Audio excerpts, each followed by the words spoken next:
Assalamualaikum warahmatullahi wabarakatuh. Bismillah, alhamdulillah, wassalatu wassalamu ala rasulillah, la haula wa la quwata illa billahi wa ba'du.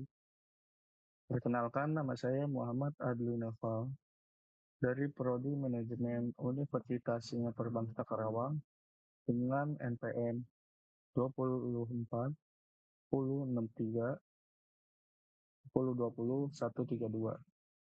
Saya di sini untuk memenuhi ujian tengah semester berbasis lisan. Di sini saya akan menjawab 8 pertanyaan yang sudah disediakan oleh Bapak Dr. Iqbal Armar Muzaki, MPD, selaku dosen pengampu mata kuliah agama. Langsung ke pertanyaannya. Yang pertama, jelaskan bagaimana rukun iman saling berhubungan dan mempengaruhi perilaku seorang manajer dalam lingkungan kerja. Berikan contoh nyata dari situasi yang mungkin dihadapi. Iman, Islam, dan ihsan. Ketiga elemen ini membentuk satu kesatuan yang tidak terpisahkan. Dalam konteks manajemen, iman memberikan motivasi moral, Islam menyediakan perangkat kerja, etis, dan ihsan memastikan kualitas serta integritas dalam tindakan. Pengaruh pada perilaku manajer yaitu yang pertama, kejujuran dan amanah. Manajer yang beriman akan merasa bertanggung jawab kepada Allah atas setiap keputusan yang dibuat. Kedua, keadilan. Islam menekankan pentingnya keadilan dalam memperlakukan karyawan tanpa diskriminasi. Ketiga, efisiensi dan ikhlas. Ihsan mendorong manajer untuk bekerja dengan ikhlas dan memberikan hasil yang terbaik. Keempat, persaudaraan. Prinsip persaudaraan dalam Islam membantu menciptakan lingkungan kerja yang harmonis. Contoh nyata yaitu kejujuran dalam pelaporan keuangan. Seorang manajer di sebuah perusahaan harus jujur memberikan laporan keuangan yang transparan. Poin kedua, keadilan dalam promosi karyawan. Manajer memastikan promosi berdasarkan kinerja tanpa favoritisme. Ketiga, resolusi konflik dengan persaudaraan. Ketika terjadi konflik antar karyawan, manajer menggunakan pendekatan persaudaraan untuk mendamaikan pihak-pihak yang berselisih. Dengan menerapkan rukun iman, Islam, dan ihsan dalam pekerjaan, seorang manajer tidak hanya memenuhi tanggung jawab profesional, tetapi juga spiritualnya. Pertanyaan kedua, jelaskan doktrin kepercayaan Islam, apa implikasinya terhadap interaksi antar agama dan dalam konteks manajemen. Doktrin kepercayaan Islam merujuk pada 6 rukun iman, yaitu yang pertama, iman kepada Allah, kedua, iman kepada malaikat, ketiga, iman kepada kitab-kitab Allah, keempat, iman kepada nabi dan rasul, kelima, iman kepada hari akhir, keenam, iman kepada qada dan qadar. Implikasinya yaitu yang pertama, toleransi dan penghormatan, kedua, keadilan dalam pengambilan keputusan, ketiga, berdialog antar umat beragama, keempat, etika bekerja secara universal. Contoh nyatanya yaitu yang pertama, pengelolaan konflik antar agama. Jika terjadi konflik antar karyawan, Muslim maupun non-Muslim, terkait perbedaan, seorang manajer harus menggunakan pendekatan dialog untuk mencari solusi bersama sambil menjaga keharmonisan tim. Kedua, fasilitas ibadah. Dalam perusahaan multinasional, seorang manajer Muslim dapat mengusulkan penyediaan ruang ibadah untuk umat beragama yang lainnya juga. Dengan menerapkan nilai-nilai doktrin Islam secara konsisten, seorang manajer menunjukkan kepemimpinan yang etis dan inklusif. Pertanyaan ketiga, jelaskan sebuah rencana tindakan yang mengintegrasikan nilai-nilai akhlak dalam praktik manajemen di perusahaan. Apa langkah-langkah yang perlu diambil dalam menerapkan nilai-nilai tersebut? Rencana tindakan untuk mengintegrasikan nilai-nilai akhlak yaitu menciptakan budaya kerja yang berbasis etika, kejujuran, tanggung jawab, dan keadilan sehingga mendukung keberlanjutan perusahaan. Langkah-langkah implementasi yang ke-1, definisi nilai-nilai akhlak. Identifikasi nilai-nilai inti seperti kejujuran, amanah, keadilan, transparansi, dan tanggung jawab. Yang kedua, komunikasi dan pelatihan. Sosialisasikan nilai-nilai akhlak kepada seluruh karyawan. Ketiga, kepemimpinan yang beretika. Pemimpin harus konsisten dalam pengambilan keputusan yang diambilnya. Keempat, integrasi dalam proses bisnis.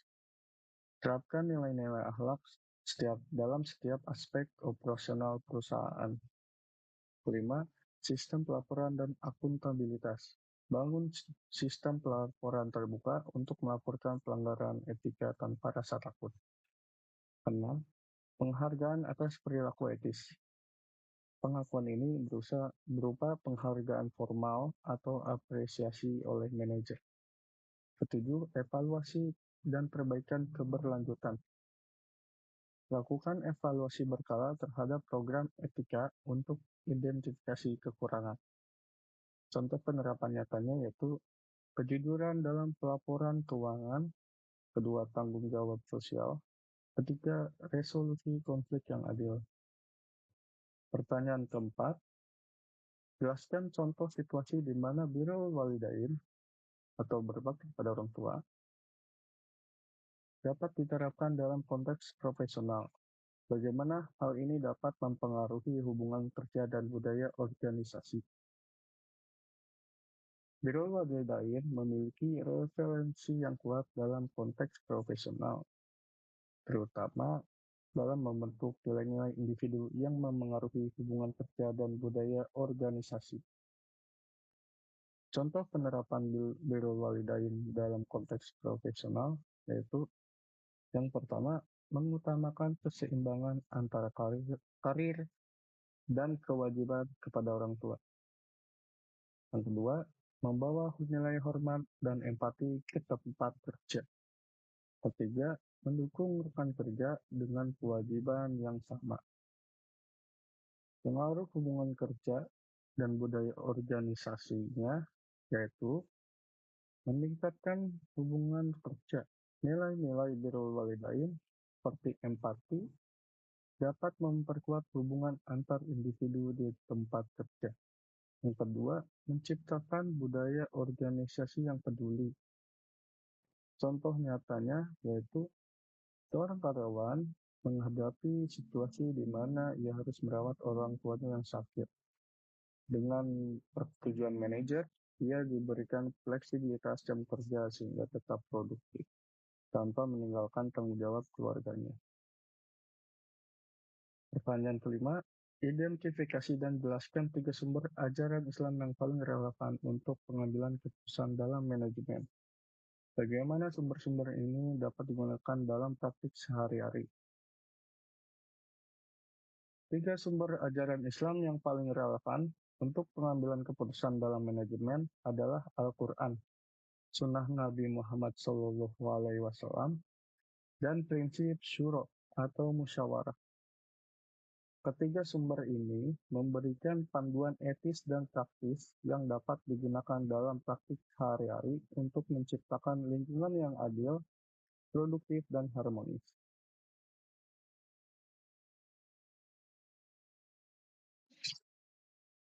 Penggunaan dalam praktik sehari-harinya yaitu yang pertama, keadilan dalam kebijakan perusahaan.